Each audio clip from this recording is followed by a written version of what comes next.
Патот на смртта одзеде уште 3 животи. 3 децении не сме способни еден пат од 50 километри да го прошириме со уште 2 ленти и да го направиме автопат. Уште колку луѓе треба да загинат за конечно да ни стане јасно дека постоечкиот пат Прилеп-Битола станува опасно небезбеден за толкава фреквенција на возила. Патот не е соодветно обележан. Белата лента навечер не се ни гледа. Секој си вози како сака и со колку сака. Вистински хорор.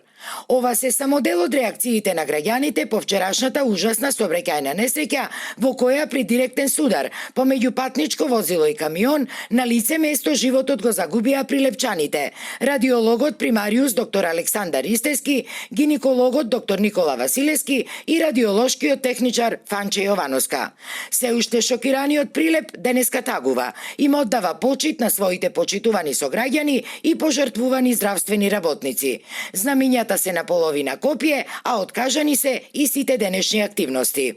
Дека овој патен правец е црна сообраќајна точка, јасно е и на новата власт. Па оваа делница, а која е дел од коридорот 10D, е ставена во приоритетите и веќе од крајот на годинава тука ќе се интензивираат градежните работи, уверува министерот за транспорт и врски Александар Николовски. Во однос на другите предизвици со автопатите, тоа се коридорите 8 и 10, без разлика што помпезно беа најавувани, скоро ништо да не се работело. Ние тоа го убрзуваме и очекуваме до крајот на годината да и таа работа е завршена.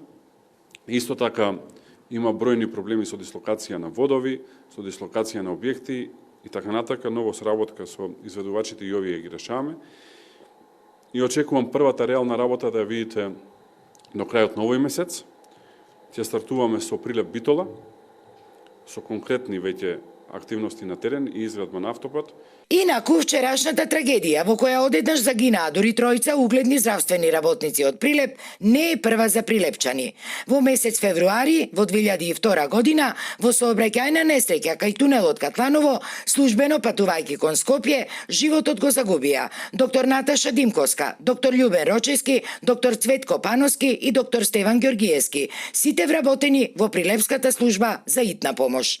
Од почетокот на годинава пак, токму на овој патен правец се случија најмалку 3 тешки сообраќајни несреќи со фатални последици по животите на дел од учесниците во сообраќајките.